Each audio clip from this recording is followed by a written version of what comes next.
Welcome back to the Realms of Adventure. I'm Ron. I'm one of the game masters hereabouts. And at the request of one of our players, Bob has asked that I do like a session recap for us. And when I was running the Wild Beyond the Witchlight, it seemed very late in that campaign to start doing recaps. So I just didn't. I didn't think you needed to get recaps with 2 or 3 or 5 sessions left in that game. But today we started something new. Today we tried Shadowdark for the first time. And while I don't really want to tell you my thoughts and feelings on Shadowdark quite yet, if you even want to hear those, everybody did seem to have a good time. And here is how session one played out. Um, let's just call this trying something new, both as a video and as Shadowdark, a new game. Blah, blah, blah. So today I had 4 players. So there were 5 of us, myself and 4 players. Bob played Grim Fudgelbutt, Hugobutt. I don't remember his silly last name. Dwarf priest of the Lost. Brent came in with Ithor, the elf wizard. Joshua brought Tupac, the elf warrior, and Mike filled out the rest of the party with Human, the human thief. The starting location turned out to be this is all rolled on the tables, lots of tables in Shadowdark. Makes it very easy to come up with something. I'm just going to build the world based on these tables and see what happens. Um, Theoretically, this is somewhere in the lands of Marcelon. Maybe it is. I don't know. We'll see. Maybe it's just something new. I guess it depends. If this goes 30 sessions, we'll probably have to fit it in somewhere. If it goes 4 or 5 and we decide we don't want to play this, then it doesn't matter. But starting location was town of Corwin's Crest at a tavern in the Market District, known for famous bard performances, the Blade and Anvil. Now, Hugh Mann shows up and he's got his latest find, a map of the lost citadel of the Scarlet Minotaur, marked with a compass rose up on one corner, and there's a skull located on the map, and just a kind of cryptic warning that says, opportunistic gray furred beastmen haunt the shadows. And that was it. They did a little bit of asking around about it after it all they got 2 pieces of information. Muggins Greenbottle, a renowned tomb robber, told them that if they went in there, the Red Devil will find them one way or another. And then they got a little brief bit of information that might do them a little more good. Long ago, a mighty enclave of warriors lived inside the lost citadel. They worshipped bulls and even bloodier cultish rituals that culminated in their leader, Mineros, transforming into the Scarlet Minotaur. This immortal avatar of rage slaughtered the warriors in a single night of mayhem. However, some of their servants escaped through the unseen halls used by the lowly. These beastmen hid in the fallen citadel, trapped by a superstitious fear of the outside.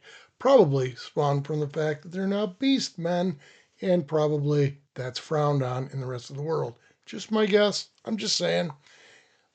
We also generated a group of rivals, uh, Death Sentinels, a group of 5 widely renowned crawlers known for spying on other crawlers, but also known to be uh, followers. I guess I don't know how to turn that phrase, but they both are spies and followers. And that group of five of them includes Hera Silvertongue, a dwarf rook, uh, Hera the Red, a different dwarf rook, Kresh the Lesser, a half orc crusader, Yao One Eye, a human squire, and Olga the Exiled, dwarf footpad. So, having created our starting location, we built the characters today. Could have gone a lot faster, but we're passing the book around and nobody's really done it, and lots of questions. And unfortunately, I hadn't read up on it as freshly as I wanted to be. So there were some questions, but it's still to build four characters and get this thing going only took about an hour, which is a long time, but for a game nobody knows how to play, making four characters, that's not bad. And it's very obvious now that we've done it, we could do it again much quicker. They didn't want to use the pre generated characters, and I guess I can't blame them. I probably wouldn't want to do that either. So we let them make their own characters. And those are the five characters, or four characters, that I introduced you to earlier um, Grim, Ithor, Tupac, and Hugh. So, the Lost Citadel of the Scarlet Minotaur. Like I said, it took us an hour to make characters. We didn't have a lot of time in the adventure, but they headed out for the Lost Citadel. It here is my write up that I've put on Discord and on our little group website. Um, I present to you my interpretation of today's adventure. Lost Citadel of the Scarlet Minotaur. Cicadas buzz in the arid scrubland around the citadel. Thick, sandy blocks and coral red columns hold up its tiered rooftops, which soar 30 or 40 feet high. The roof is flat. The enclosed interior is a cool, dark maze of vaulted chambers and halls that funnel into a central courtyard. Told them about the courtyard, but they wouldn't know about that. I screwed up. I did not read far enough ahead, so I included it in the recap. So they light up their first torch, and they head in. The Citadel is a risky, quiet place, awash in total darkness. The pair of doors at the southeast of the Citadel are carved with bucking bulls mid-leap. The entrance leads to a large chamber of murals. 8 red pillars, tapered and banded in black marble at top and bottom, are evenly spaced around the chamber. The floor to ceiling murals, painted in vibrant jewel tones, depict people in white robes kneeling in a room of red pillars before a colossal onyx bull with its horns lowered. Hiding in the northeast corner of the ceiling was a nettercap, Eska, who first extorted the group, then offered to guide them, and was ultimately assaulted and killed by the crawlers, but not before screeching an alarm while fleeing screeching an alarm while flee. Oh my dear Lord. Let's try this one more time. But not before screeching an alarm while fleeing toward the eastern door. From that encounter, they found 2 empty glass vials near Eska's hiding place. Maybe 6 gold pieces for both of them.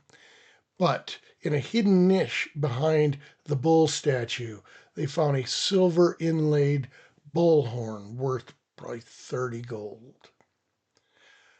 Moving through the door to the west, the crawlers found themselves in a large storage room with a score of terracotta jars clustered in the corners. The jars were of various heights, but all were fat and rounded. The air had a sulphuric odor. The occasional faint squeak and hiss could be heard. A door to the south was marked with white, jagged lines gouged into the stone.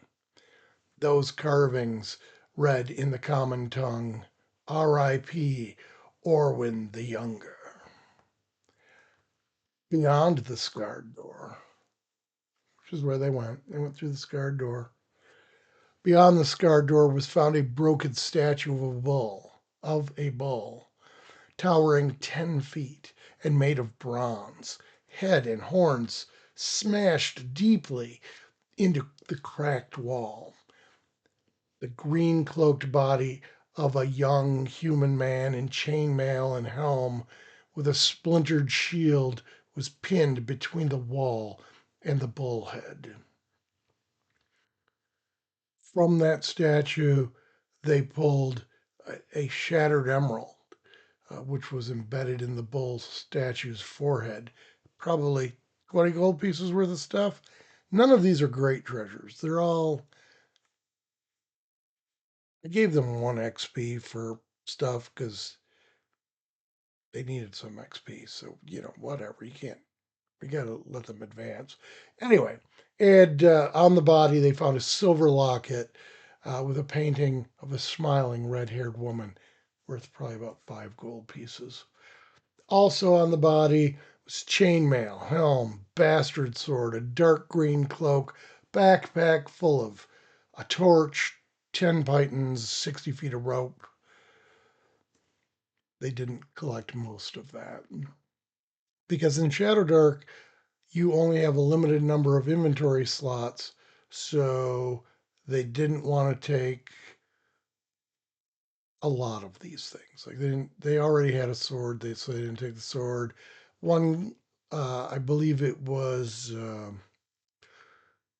checky here. It was Tupac switched out his leather armor for the chainmail that was on the corpse.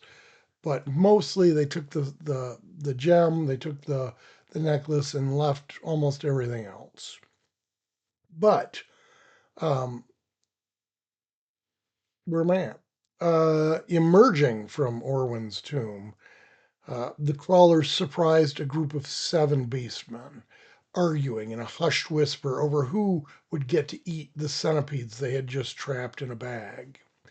Combat ensued, and the crawlers slew the beastmen, but not before Grim the priest suffered grievous wounds that left him unconscious on the floor, and not before Tupac was slain by one of the beastmen's stone clubs.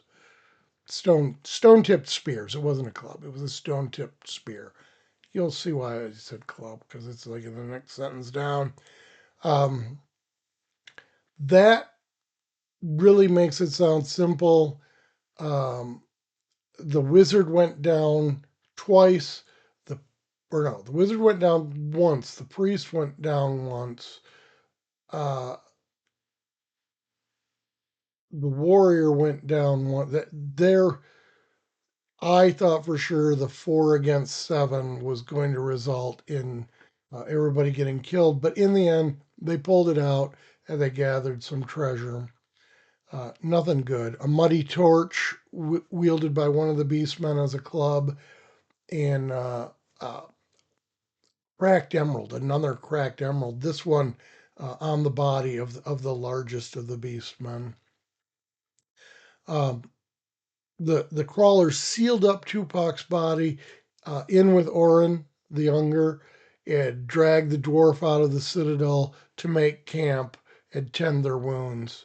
Uh, Eventually returning to Corvin's Rest the next day once Grim was back on his feet.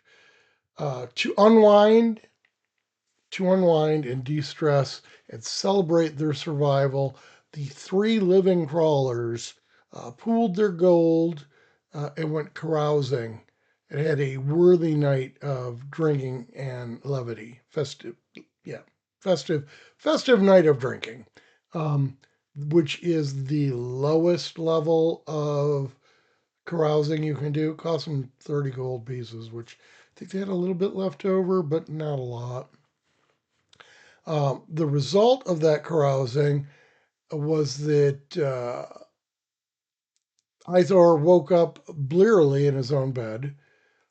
Hugh led an entire tavern in a wildly insulting song about a disliked noble and ally and made an ally of the famous bard Rosalind Fasthands. Grim Grim was locked in the stockades for 4 days and was fined at 20% of his wealth for setting fire to a building.